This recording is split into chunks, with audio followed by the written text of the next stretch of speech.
Hello, everyone. Welcome to the Collecting Vintage Unopened podcast. My name is Brandon Stewart. This is a podcast that's devoted to discussing anything and everything in regards to the collecting of unopened sports cards and non-sports cards, rack packs, cello packs, wax boxes, you name it. And tonight we have a very special guest who is a rack pack collector that I know through social media, and he has quite an impressive collection, and it's Greg Nussbaum. So Greg, thank you for joining us tonight. Well, thanks for having me. I've been excited about this all week. Yeah, it's always fun when we get to talk about this stuff. It's still such a niche area of the hobby that there's just not enough people. I hear you on that. I collected this. I collected all of these items on an island for so long. I had no idea that there were so many other collectors who shared this passion. So when I found the Facebook group last year, it made such a difference. Oh yeah. I think it's one of the only reasons I've kept my Facebook through all of this stuff. Me too, for sure. So why don't we start with you telling us a little bit about your background in the hobby and how you got into collecting unopened? Yeah, so ever since I was a kid, I was a big collector. I collected one time or another stamps, coins, Star Wars, the little gumball helmets, anything that could possibly be collected, I collected.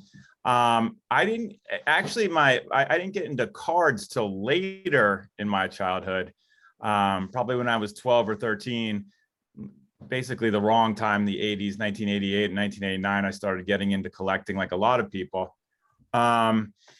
And so I collected, kind of stopped, started. I wasn't a serious collector.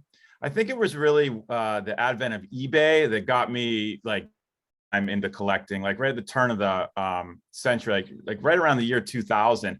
I really amped up my collecting, and there's not one moment I can point to where I started, getting turned on to unopened. It just sort of happened. I had built a pretty big collection of individual cards and sets, and I was just looking for that next thing to collect. And somehow I was at a card show, and some of these unopened packs with stars on top piqued my interest, and I started looking for those on eBay and started buying a couple here and there. And that's really just how it started. I just really, I found it very unique, part of the hobby, something very different, very rare. And all of those things, really kind of came together to drive my collecting in that direction. I still collect individual cards and all kinds of other things too, but really, the thrust of my collecting is now unopened rack packs from the 70s, unique unopened items. So again, they're not one moment I can point to. It just kind of evolved that way. Sure. And how many of your packs, we've obviously seen a really substantial price increase in the past couple of years in the price of the material. How much of your unopened was purchased before this massive jump that we've seen? I would say a lot of it, maybe half of it or so, if I was estimating. Mm-hmm. But since the pandemic hit, I really increased the items I bought also. So probably since 2008 or 2009, I had collected, unopened, particularly rack packs and cello packs. But I kind of, I mainly focus on rack packs now. Mm-hmm. I'd say since the pandemic hit, I've had a lot more time at home, and absolutely, I probably doubled my collection. And you might have seen, I met up with Brent Meyer on the Facebook group, and we talked, and he ended up building me this big, huge display, this beautiful wooden display. And since that's been installed, I bought even more. I just, it was an important thing for me. I love collecting things, but I always dreamed of being able to display them. Mm-hmm. And so Brent made that a reality. And since he made that a reality, I've just kind of I'm buying up tons of stuff whenever I can. Sure, sure. Yeah, I think we've all, with more time at home, Hmm. more time on the phone, more time on eBay, it's just been not a recipe. It's not, I don't see it as a recipe for disaster. I don't know if my wife would agree, but it's it's Yeah, just I think my wife's kind of given up on any hope of her corralling my collecting. I think she just accepts it now. It's not something, she ever expected, but she's good in that she gives me free reign. She accepts it and understands it. you have to have that in a spouse with this type of Yeah, hobby. you absolutely do. There's no doubt. So what are some of your favorite items in your collection? Because you've got a lot of rack packs in particular. Well, obviously a lot of wax and other items too, but your rack Yeah. pack collection is truly the envy of the unopened community. I see almost Yeah. something every day from it's just I don't know. I just have always loved rack packs. I love the randomness of them, Mhm. the one of ones, and so more than any unopened item, those have always appealed to me. I love, and like I said, Brent found a way, basically invented a way for me to display them. And once I found a way to display them, Yeah. I the kind of collector I am is somebody who I like to have everything so I can see. Sure. And yeah, I think I have at least 300 rack packs, and my displays allow for 96 of them to be shown. And so I have a bunch of them here, some of my featured ones. You want me to just start showing them? Sure. Yeah, that'd be great. Sure. Okay. This one, how well, hopefully everyone can see this. This is 1971 Topps rack pack.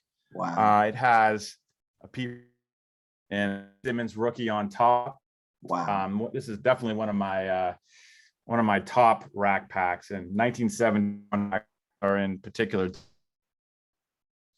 Got this one. Actually, it was last summer.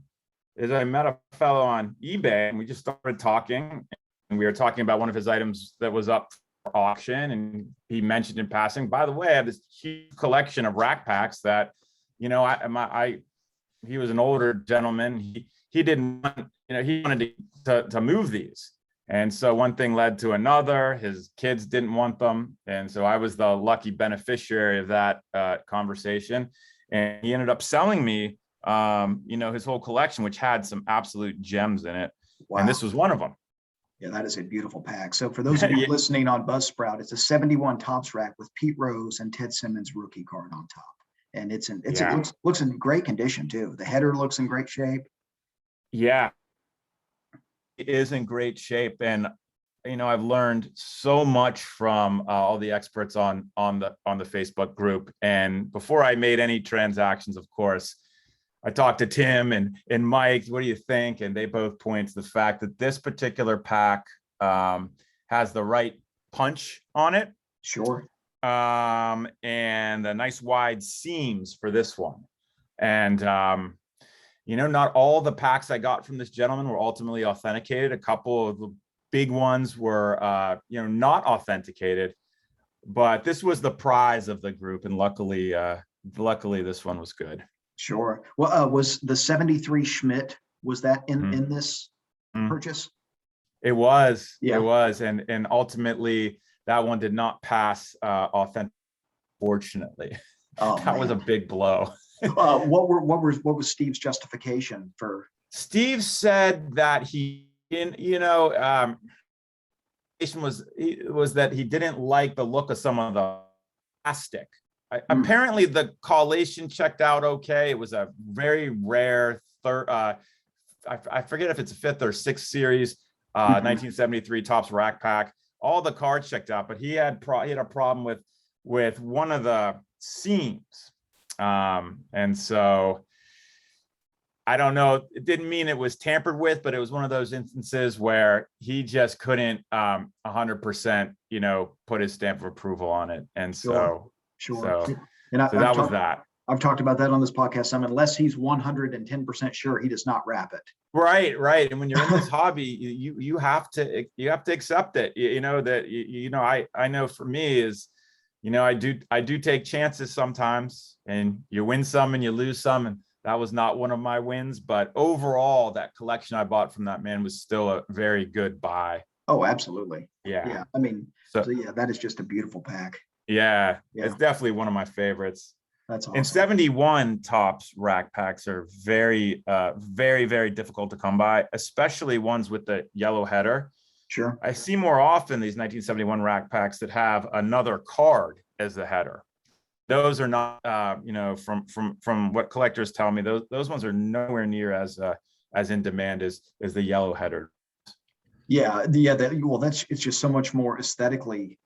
It just I looks think nicer. so. The one with where the card's in the fourth cell, it just looks fake. I don't know why, but to me, every time I see it, I'm like, that looks fishy. Yeah, it just right. It doesn't pop. Yeah, that's beautiful. That's absolutely Yeah, beautiful. here's another yellow header one. I love my yellow header rack packs. Sure. And this one is a 93 tops, and it's got this iconic Roberto Clemente card on top. Oh my goodness. You can see. Yeah. This is another. I won this in a this one. I don't know if hopefully everyone can see that. I won this at a heritage auction. Mm-hmm. And basically this is one of those ones where I was like, I have to have this. I was not going to lose this one no matter what. Sure. And I grew up, I'm not a native, but I grew up in Pittsburgh. And so this one was, this one had a little bit of intrinsic meaning to me. But I just love the Clemente card. It's his last card. Sure. Just an iconic card that when I had a chance to see this on top of a rack pack, that was one where I was like, I'm going to get this no matter what. Yeah, sure. That's absolutely beautiful. For those of you listening, it's a 1973 tops rack with the Roberto Clemente card on top. Absolutely gorgeous. Is the header unpunched? It looks unpunched. It does have a punch. It's just hard to see. It's got a little punch through there. Oh, okay. That's still a really, really great condition. Oh yeah, the Clemente is very sharp. It's really, really sharp. And so I have not seen another 73. I've seen a couple cello packs with him on top. This is the only rack I've seen with Clemente on top. Doesn't mean that there's not another one, but it's the only one I've seen in a long time, at least. Sure. Well, and you talked earlier about that appeal of having a one of one, and I think that is truly what separates unopened collecting from unless you're going after Gem Mint 10 graded cards, right? Where you're chasing a rare Gem Mint 10. This is really I don't know. It just seems much more. It's possible to obtain these types of items. It is. I mean, you have to think like I don't know if there's any PSA 10 Clemente 73 tops, but for every PSA 9 or how many PSA 9s are in existence compared, there's nothing more rare than something like this. So that's really, when you talk about buying cards and individual cards, that's something that it really appeals to me about these rack packs and old packs. They're so much rarer than even PSA 9, PSA 10 cards. Sure. Well, and one point that I've made in previous episodes on this podcast is it's fairly easy, assuming you have the budget, to assemble a set of cards. If you have the budget, you can assemble a nice mid-grade set of 1968 tops. That's right. How many 1968 tops rack packs have you seen? Yeah, like 1, 2. Yeah, exactly. They just and you're right. They don't come up for sale. They come up for sale very, very rarely. And as a collector, you also have to be very discriminating. Some of them are authentic and some aren't. So there's an added risk to buying them. But I tell you what, is like for what I collect, the rack packs from right now, I focus pretty much 70 to 77. They hardly ever come up for sale. And nowadays, when they do come up for sale, I mean, you have to swipe them off eBay immediately, or you have to outbid like everyone else for them. I mean, they just are so scarce. Yeah, no, and it's funny because there's a lot of times I'll be on the hunt and then I'll see a pack and it'll go. And then a few days later, I'll see you post. I'm like, yep, I had a feeling that's where that went. I mean, I know it's, you have to be quick. You do? No. I mean, you really do. And especially when there's a starting bid or they accept offers, Yeah. something like one of those situations. To me, it's like, just put the offer out there on the table. Don't mess around with the bidding, because all it takes is one other person that really wants it. I know. And there's at any given time, there's me and 10, 20 other people from the forums, and who knows who else, who are, reloading their eBay page every few seconds. Sure. Yeah, exactly. So yeah. I got here's one for the there's a legion of 1975 Topps collectors, and sure. This is just a beautiful set, but I think this might be one of the better 75 racks out there in existence. I could be wrong, but this one has Nolan Ryan and Robin Yount on top. Oh my gosh. It is, and these two cards, this rack pack looks like it was just taken out of the case. It's perfect in every way. Wow. That's really beautiful. It is this is probably my favorite rack pack, just because I mean, I love the colors of it.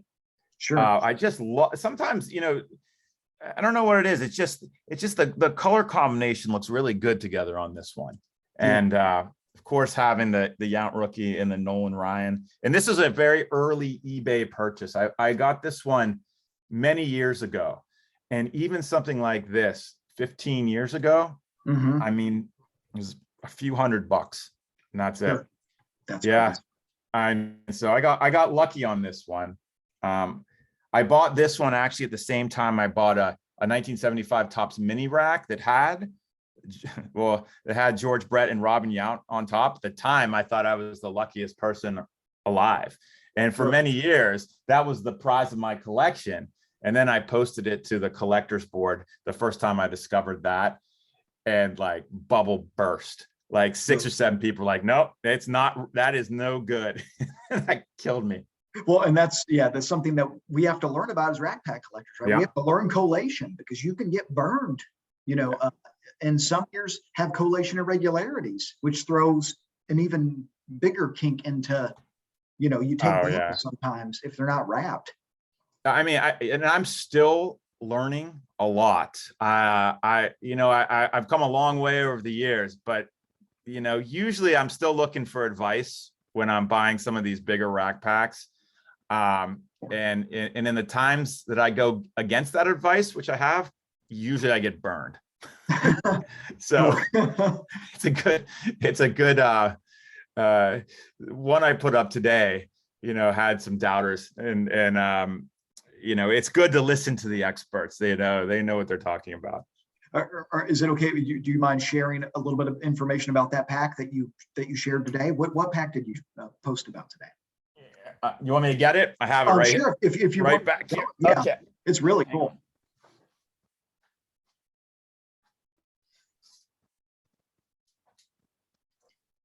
So this one was one that I bought, and before I bid on this, I asked one of our esteemed members, what do you think of this one? And he flat out told me, don't like it. I don't like the collation of it.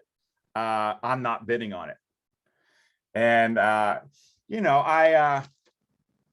most of the time I would say, okay, good. I'm not either, but I don't know. I had a hard time passing this one up. And like I said, sometimes, you take chances. Sure. Because this relatively was, it didn't end up breaking the bank. Sure. And that's probably because a lot of the really, expert bidders didn't end up bidding on it. Sure. But I had a hard time passing it up, just because I thought there was a chance, given all the collation irregularities with 1976, I thought there was a chance it could be good. So I pulled the trigger and I won this. And most of a couple of the really expert guys on the forum said, I don't think so. Doesn't look good to me. And so my last hope is I took some pictures, sent it over to Steve, said, what do you think of the collation? If he doesn't have a problem with the collation, I'll send it to him. Sure. So, well, Well, for those I guess it doesn't look good right now. for those of you listening on Buzzsprout, Greg is showing a 1976 Topps rack with Robin Yount second year on top and Johnny Bench on top. And it's in a GAI holder. Yeah. Rated 7.5. Is that right? Yep. 7.5. 7.5. And so it's a really awesome rack pack. But you have to get Steve's blessing. But what's cool though, he'll keep it in the GAI holder if it's not legit, or if he can't authenticate it, he'll keep it in the holder. Yeah. So I'll chalk this one up to possibly taking chances doesn't always work out, but you win some, you lose some. Sure. I got a couple more really good ones here. Awesome. Sure. Here is okay, this is a nice one too. I love these multi-star racks. Oh yeah. This one is a 78 with Eddie Murray and Nolan Ryan on top. Wow. It actually has a Jack Morris rookie on the back also. Wow. And I like the one I showed you, the multi-star racks, I am a sucker for. Sure. And these are typically the hardest to get authenticated because Steve Hart will super scrutinize these. Sure. Because basically he assumes it's not good until it can be proven good. So, one of the number one red flags that he tells me about is these rack packs that have more than one star on them. Mm-hmm. But this one again, it's kind of like my 75 with Yount and Ryan. It's in perfect shape. It looks like it just came out of a case, and all the cards are in the right positions. So ultimately this one passed. That's fantastic. Yeah, that's a beautiful, beautiful pack. Yeah. And again, in a legitimate 78 rack, Eddie Murray can only be in the header cell. And it seems like all the time on eBay, or fairly often, there's 78s that come up, and the Murray is not coincidentally enough furthest from the header. No, in a lot of these. And that's a big red flag to anyone listening out there. If you see a 78 with Murray, he has to be in the header. Yeah, I don't think there's typically many or any anomalies with 1978. I think it's very strictly collated. Murray's got to be in the header cell, Ryan in the middle cell, and then the Molitor and the rookie cards are typically in the end cell. Yeah, and that's awesome that the Jack Morris is on the back. That's pretty great. So 3 Hall of Famers on that one. Here's a couple right here. I'll show real quick. Sure. And these are kind of neat because I'm showing you the back because this one's got 2 Dan Marino rookies on the back. Okay, that's a 1984 Topps with 2 Marino rookies. Wow. Yeah, this one's pretty fun. And then its companion here has 2 John Elway rookies on the back. Oh, that's cool. Yeah. That's so cool. So then these are definitely probably one of ones. These are one of these a few years ago I got these. These were sitting on eBay for a long time. And then they weren't authenticated, and I just took a chance on it. Sure. And 1984 Topps baseball as well as football is known for these collation irregularities, right? Where these funky combinations can happen. Yeah. And of course, and 85 as well. And Steve Hart is he once had he opened a case of 84 Topps rack packs and had he had a rack pack that had the Dickerson insert card and 2 Dickerson cards on top, which made him a believer in this kind of thing. Yeah. Yeah, which is crazy. And I think that's Chris Ladd's pack. He posted it. Yeah. But I think, that's crazy. I think I actually did a video for my YouTube channel about that pack. I'd like to dig into the collation. Yeah, it's some of these, to me, that's some of the best years to collect, or the years where these types of combos are possible. I know. That's what just the possibilities on rack packs. I mean, that's another, I love to be able to see 6 different cards too.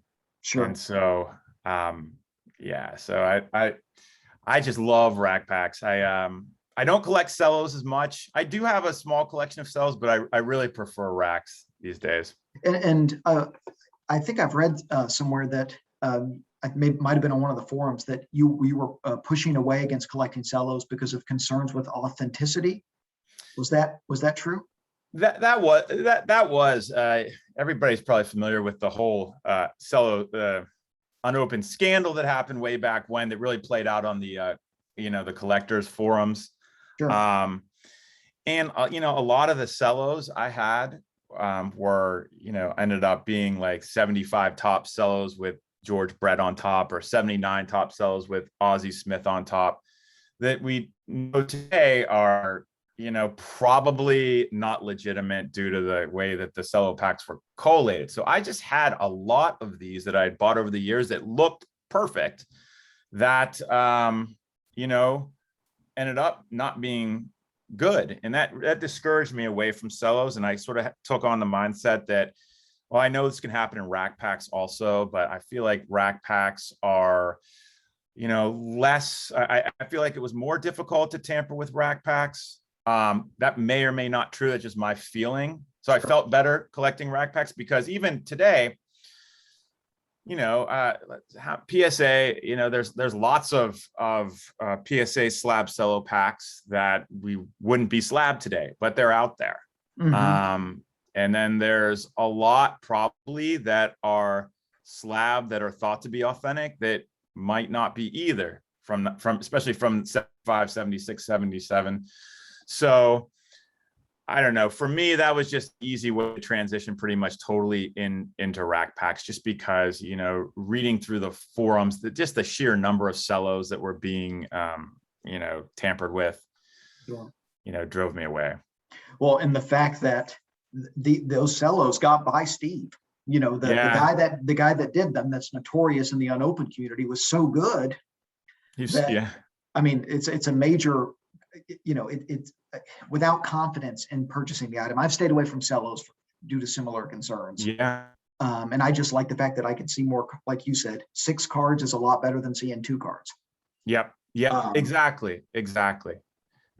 I have a couple. Do you want to see a couple more? Absolutely. Yes. Okay. Yeah. No, the show and tell is awesome. This is a 1977 Topps rack pack with Andre Dawson rookie.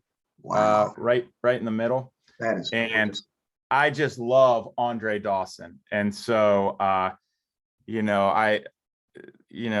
is again one of my favorite rack packs, and it's just a blisteringly sharp card.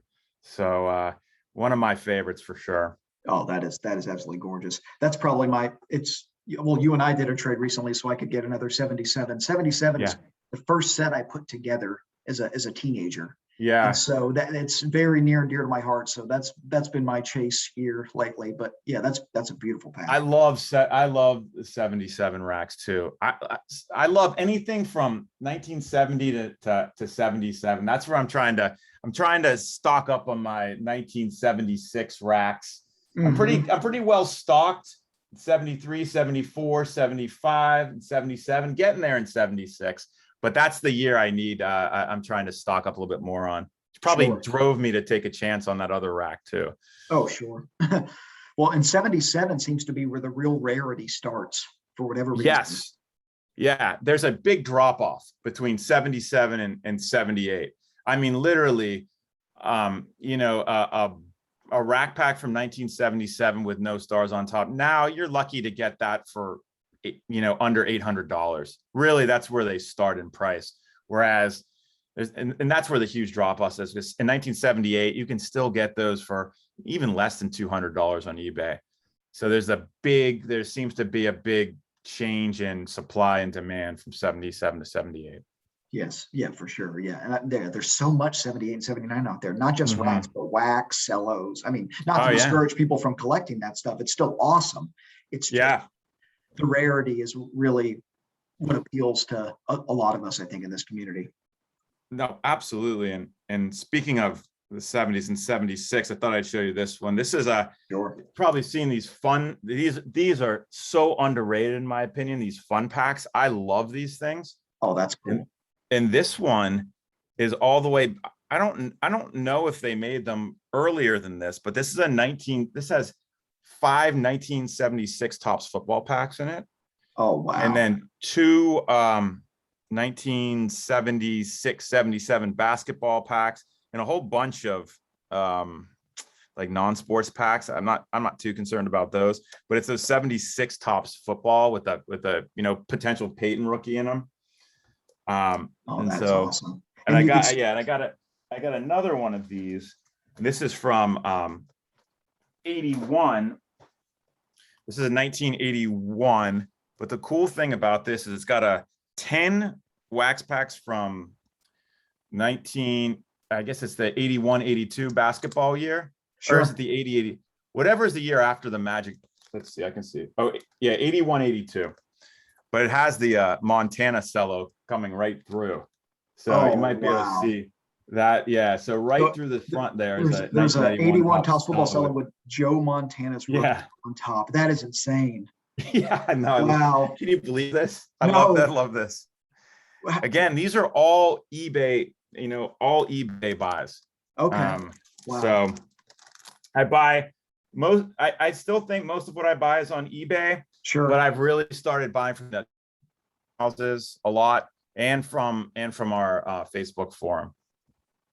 Wow. Yeah, sure. Yeah. The Facebook forum seems to be, well, especially you get around the eBay fees. A lot of us know each other on there, and the packs are so rare that when one goes up on eBay, we know who the seller is, and we can contact them on Facebook. Yeah. Would you mind taking this down? And no, I've done that countless times. Exactly, and that's the great thing. Like, part of the reason where I feel like I've been, my collection's exploded is because I've been able to talk to all of these unopened collectors and connect with them. And there's plenty of guys I'm texting with all the time now. And, I've had a couple come, for me to meet Brent Meyer on that forum, like I said, made all the difference. He and I communicated for 4 months on planning this whole thing. And then he and his team brought the entire thing up from Georgia and installed it, and just connecting with him. And I've had a couple of the people from the forum, come over, and it's just been a great experience. Somebody wrote today on the forum, just, gave a shout out to those who started it. And, I echo that. It has resurrected my unopened collecting. That's awesome. Awesome.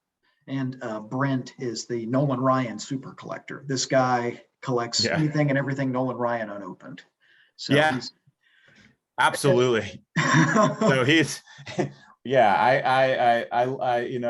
I feel like indebted to him, forever. So whenever I have some cool Nolan Ryan thing, we talk, and I'll send it his way, and then he'll send me, he'll send me some cool memorabilia my way. We're always like, he and I are always trading things and sending each other like unopened care packages, and he sends things to my boys to open. It's just awesome. That's nice. Yeah. Some of the friendships. Oh yeah. Because this is still so niche. I mean, I realized how niche it was at the National, because no one really knows what to make of us in the unopened. Everybody's kind of like, oh, that's cool. They don't understand the rarity, and they just don't get it. It seems like. And I hear you on that. And I'm hopefully going to make it up to the National next year. Awesome. But you're right. They don't, I will never be somebody to collect modern cards. Sure. That's just not where my collecting interests lie. It's always going to be in vintage unopened. And you're right. Like any card show I go to, it is very unusual for me to find rack packs or cello packs with stars on top. I mean, I'll see, wax boxes here and there, but I hardly ever see these. Yeah. No, and even baseball card exchange, the premier unopened, marketplace for us, their inventory is very thin, especially in the 70s, it seems like. Oh yeah. I mean, you have to dig and search to be able to add your collection these days. And I guess that makes it, that's one of the reasons it's so fun, because it's hard to get. It's an effort. And when you win or you buy that, it's exhilarating. There's something to that for sure. Oh, absolutely. Well, Greg, thank you so much for taking the time to chat with me and for showing some of your amazing collection. It's so much fun. So Oh, really, really I had a appreciate it. blast. Anytime. Thanks, Brandon. Absolutely. Take care. All right. Okay. Thank you, everybody, for listening. And this is the Collecting Vintage and Open podcast. Hope you all have a great evening.